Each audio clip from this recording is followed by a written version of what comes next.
awakening the heart.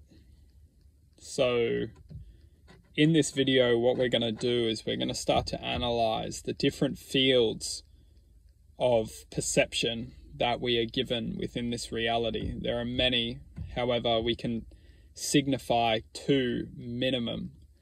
And one of them is the mind, the perception. We look at it as an antenna, the antenna of the mind, and a very underrated one, which we are all not taught the superpower of it, is the heart.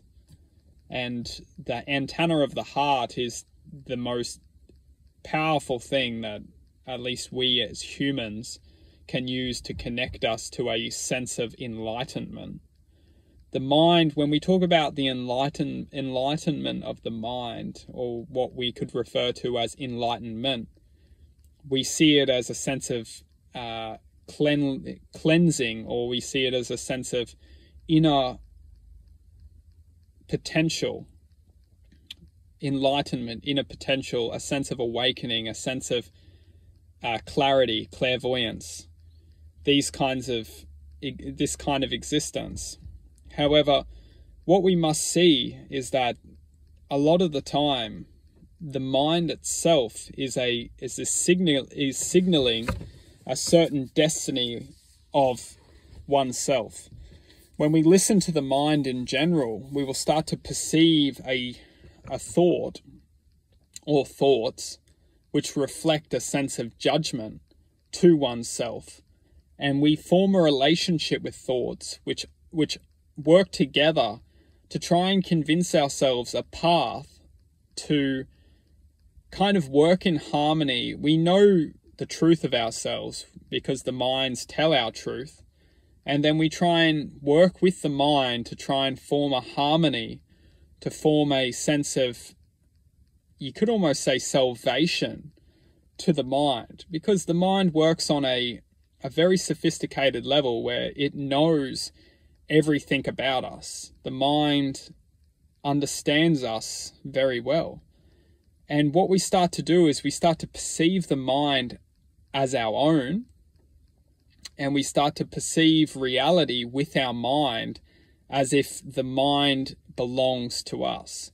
Now, this might challenge a lot of people's belief systems, but the mind itself is only a sense of awareness. And awareness itself, anything can come into the waveform, which then can connect into our mind's signaling, which then can almost camouflage itself as our existence because it's communicating to us through the mind. Now, one thing which is very important to understand is that we are not our mind, and what we are is a sense of awareness that is perceiving reality through this human body, and we are perceiving reality through our senses, our ears, our tongues, our mind. We are perceiving this reality, and what we truly are is a sense of awareness, a unique frequency which has the ability to express reality through this human body, through this human experience. So when we are experiencing reality through this body, through this human experience, we are coming in contact with other existences which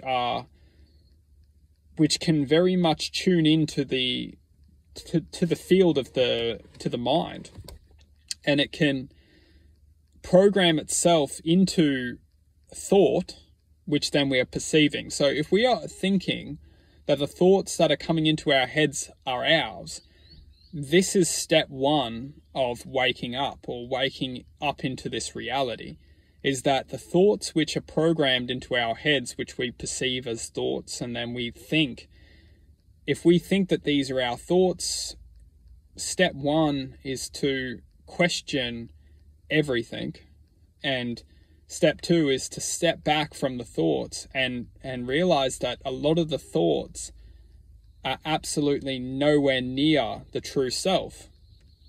Because once we start to access the true self, we start to awaken to the true self, we will gain more control, and we will fight back against the mind, and we will understand that the thoughts of distortion, the thoughts of anger, frustration, jealousy, hatred, these don't belong to us. And if we don't fight back against them, if we don't see these thoughts as the enemy, then they will just come all the way in and just take over our life, and we will become helpless to becoming a being of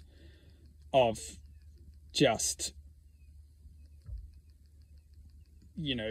of these emotions.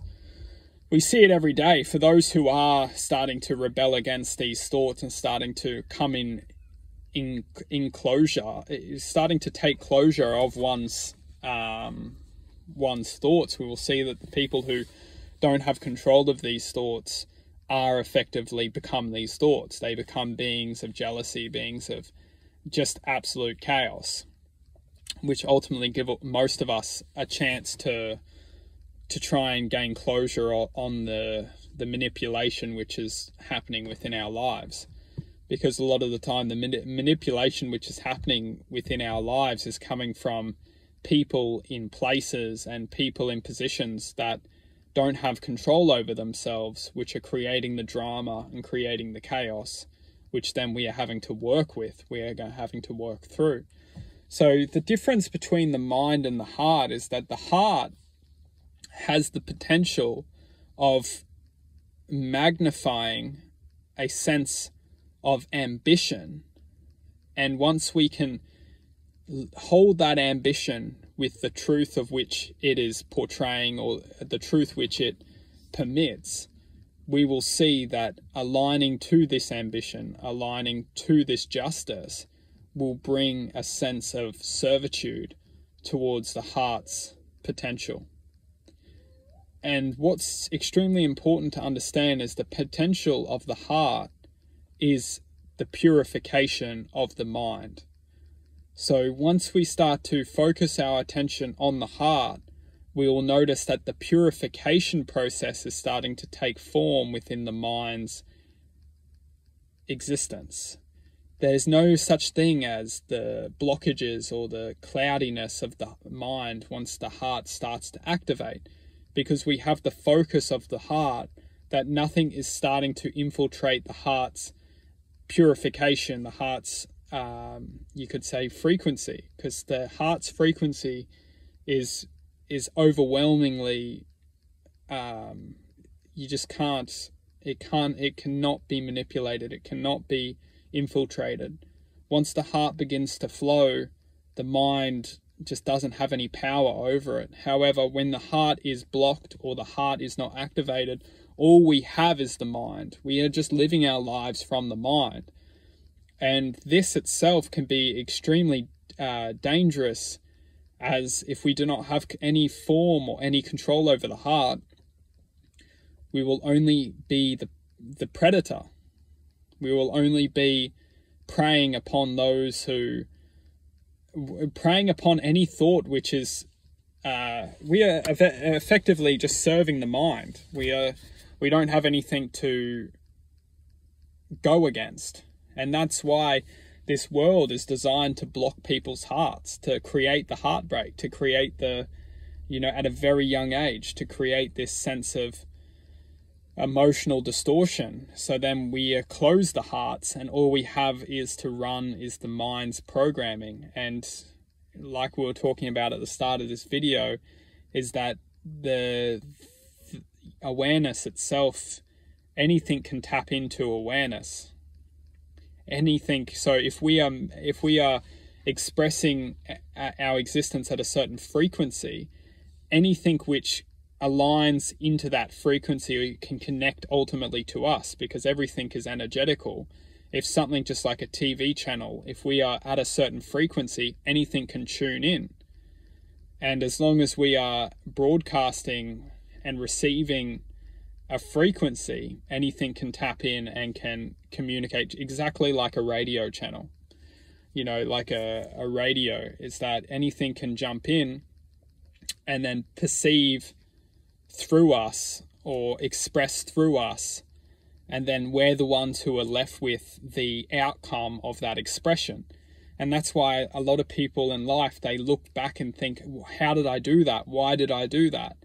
And it's because something expressed through the body or through the mind, which then we turned into a physical reaction or a physical demonstration of an energy coming in, and then we were the expression of that energy. So the moral of the story is that once we start to activate the heart, and there's many videos of learning to activate the heart and learning to express from the heart, we can start to see the different perceptions that we can attune to. Because the perception of the heart, it's not necessarily a perception, it's its own awareness, it's its own field of existence, and we are effectively tuning into that and then becoming the expression of that awareness, or that truth, the justice within the rebelling of the mind.